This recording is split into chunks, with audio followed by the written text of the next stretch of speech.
Assalamualaikum warahmatullahi wabarakatuh. Selamat pagi, selamat siang, selamat sore, dan selamat malam. Pada kesempatan kali ini saya akan membahas terkait gagasan tertulis ilmiah, tepatnya penulisan gagasan ilmiah atau gagasan tertulis ilmiah yang ditulis. Oh ya, pokoknya itu ya. Kita akan membahas mengenai apa itu gagasan tertulis ilmiah dan bagaimana membuat gagasan tertulis ilmiah yang baik, yang ideal. Oke, kita mulai dengan definisi secara umum apa itu gagasan tertulis ilmiah.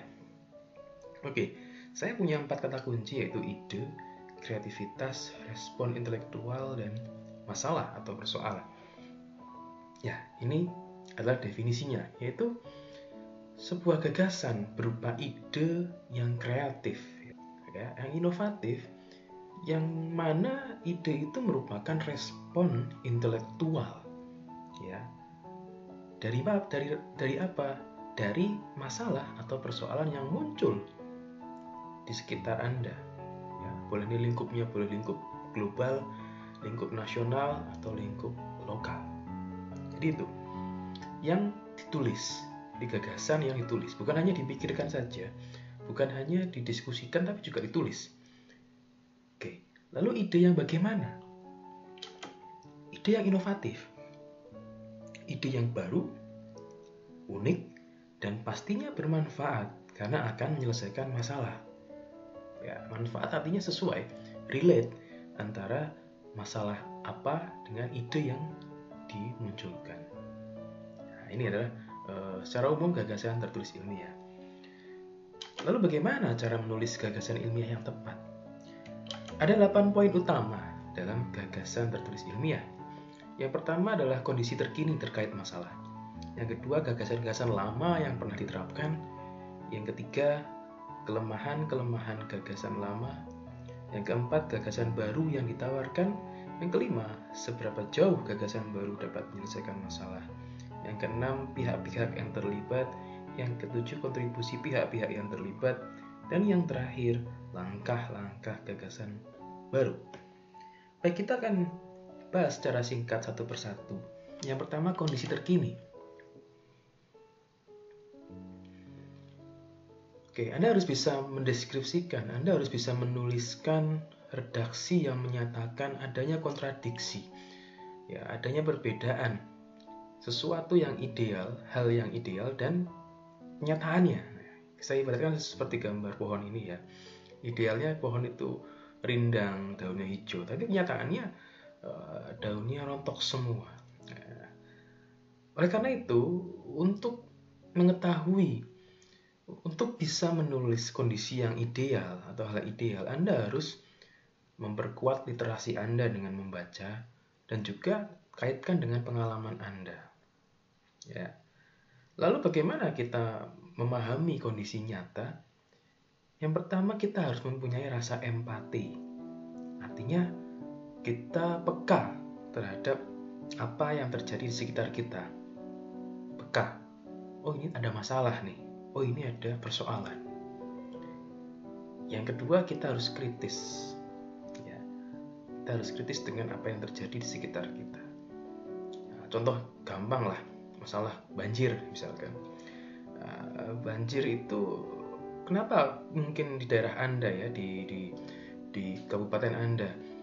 Padahal kabupaten Anda termasuk kabupaten yang besar, yang ramai.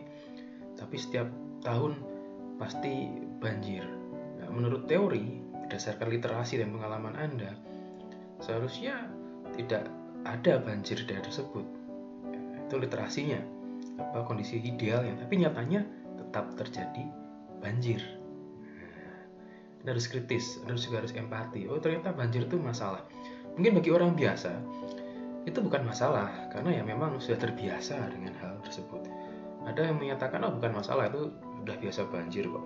Berarti dia kurang empati dan dia kurang kritis ya, terkait dengan kondisi terkini. Anda bisa menjabarkan ini, menjabarkan kondisi terkini ya. Lalu yang kedua, Anda harus bisa menjabarkan gagasan-gagasan lama. Ya, gagasan-gagasan lama yang mana? Yang sudah pernah diterapkan untuk menyelesaikan masalah yang sama. Ada masalah sama nih. Cuma dulu sudah pernah ada gagasan-gagasan. Dari mana Anda tahu? Dari literasi, lagi-lagi literasi. Anda baca PKM ya, program kreativitas mahasiswa yang lama yang sudah mereka sudah membuat apa, gagasannya apa. Anda baca majalah, Anda berdiskusi melalui forum-forum ilmiah seperti seminar ya. Anda baca koran, Anda baca jurnal-jurnal hasil penelitian, Anda browsing di internet. Misalkan tadi banjir, sudah ada gagasan apa saja sih yang diterapkan untuk menyelesaikan masalah tersebut? Ya, misalkan sudah ada proyek A, proyek B, sudah ada teknologi A, teknologi B, itu gagasan-gagasan lama. Anda bisa menjabarkan itu nanti. Ya, Anda harus tahu sebelumnya gagasan lama itu yang sudah dijalankan, yang sudah pernah diterapkan, yang sudah pernah diajukan itu apa saja. Ya, maka Anda harus banyak baca di sini. Anda harus banyak baca. Jangan-jangan nanti takutnya gagasan Anda itu sudah obsolete, sudah lama ya.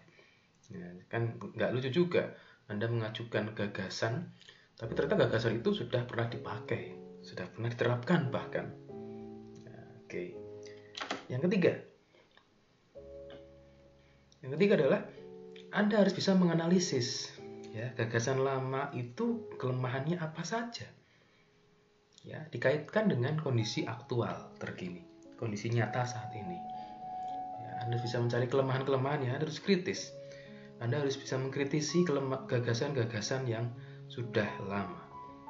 Nah, kalau Anda sudah bisa mengkritisi, maka Anda akan bisa menemukan gabungan ya. Yang tahap keempat ini adalah gagasan baru yang ditawarkan. Analisis dan kombinasi gagasan lama. Ya, kelebihan-kelebihannya Anda ambil, kelebihan-kelebihan gagasan lama. Misalkan Anda menemukan 7 gagasan lama, Anda ambil masing-masing gagasan itu kelebihannya apa saja. Lalu kelemahan-kelemahannya buang aja dan jangan diulangi lagi di gagasan baru Anda. Ya, jadi gagasan baru yang ditawarkan itu bukan serta-merta, oh saya punya ide, oh saya punya gagasan baru, tapi itu adalah hasil dari kombinasi gagasan-gagasan lama, hasil dari analisis gagasan-gagasan lama dengan permasalahan yang sama. Kata kuncinya di situ, kata kuncinya. Berbagai gagasan lama, tapi permasalahannya masih seputar itu saja. Yang diambil kelebihannya, kelemahannya dibuang. Maka Anda akan menemukan gagasan baru yang akan ditawarkan menyelesaikan masalah tersebut. Yang kelima, setelah Anda menentukan ini gagasan saya, Anda harus bisa memprediksikan. Ya, Anda harus bisa memprediksikan secara logis, bukan prediksi secara kebatinan, bukan ya, karena ini ilmiah ya. Jadi kan judulnya tadi kan ini terkait karya ilmiah ya. Maka Anda harus bisa memprediksi secara logis dan menyatakan bahwa memang gagasan baru saya ini bisa menyelesaikan masalah. Ya. Seberapa jauh, seberapa efektif dibandingkan dengan gagasan-gagasan lama. Ya, maka Anda perlu literasi juga di sini. Ada PKM lagi, ada majalah, diskusi, koran, jurnal, dan internet. Ya, memang kuncinya kalau Anda membuat tulisan ilmiah, Anda harus banyak baca. Ya, logikanya kalau Anda ingin masak masakan yang enak, Anda harus sudah pernah makan makanan yang enak terlebih dahulu. Kalau Anda ingin menulis tulisan yang bagus, maka Anda harus pernah membaca tulisan-tulisan yang bagus juga. Oke. Yang keenam, Anda harus menyadari bahwa Anda kalau melakukan hal gagasan sendiri itu tidak bisa. Ya, maka Anda harus bisa memetakan orang atau pihak-pihak mana saja yang kemungkinan akan Anda libatkan di dalam gagasan Anda tersebut. Ya, misalnya tadi terkait banjir, maka Anda akan melibatkan misalkan Kementerian Pembangunan, misalkan ya, Kementerian Pekerjaan Umum, kemudian Kementerian Pertanian, kemudian lain-lain ya, ada pabrik apa mungkin yang Anda akan libatkan, kemudian ada seorang ahli tanah mungkin yang Anda akan libatkan. Jadi Anda harus sadari bahwa tidak mungkin gagasan Anda itu bisa Anda jalankan sendiri. Harus ada kolaborasi di sini. Harus ada kerjasama. Untuk kemudian Anda harus paham kontribusi masing-masing pihak yang terlibat. Ini kurang terlibat ini ya. Saya edit dulu. Kontribusi yang pihak-pihak yang terlibat. Pihak A perannya ngapain, pihak B kontribusinya apa, pihak C bertindak sebagai apa, dan lain-lain. Anda harus paham, harus bisa menjelaskan itu, harus bisa mendeskripsikan di dalam karya tulis Anda. Yang ke-8, langkah gagasan baru. Ya, Anda harus bisa menjabarkan mau ngapain aja ya gagasan Anda itu, mulai dari perencanaan, penerapan, dan evaluasi. Jadi secara umum langkah-langkahnya ada 3 ini. Dalam perencanaan Anda mau ngapain, ya mendesain apa, dan seterusnya, menghubungi pihak-pihak yang terkait tadi.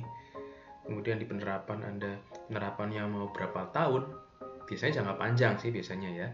Biasanya di dalam penerapan ini Anda akan membagi menjadi beberapa termin ya. Setiap terminnya akan berapa tahun, 5 tahunan atau 10 tahunan, sehingga nanti gagasan Anda itu bisa menyelesaikan masalah ketika sudah misalkan 30-40 tahun atau 20 tahun ya. Jadi bukan jangka pendek gagasan Anda itu. Kemudian Anda harus mengevaluasi nanti apakah gagasan Anda itu efektif tidak menyelesaikan masalah. Oke. Itu tadi bagaimana, apa saja yang harus dideskripsikan, apa saja yang harus Anda tulis ketika Anda membuat gagasan tertulis ilmiah. Baik, dari saya sekian ya. Mudah-mudahan bermanfaat. Ikan hiu makan nasi padang. Cukup sekian, terima kasih. Assalamualaikum warahmatullahi wabarakatuh.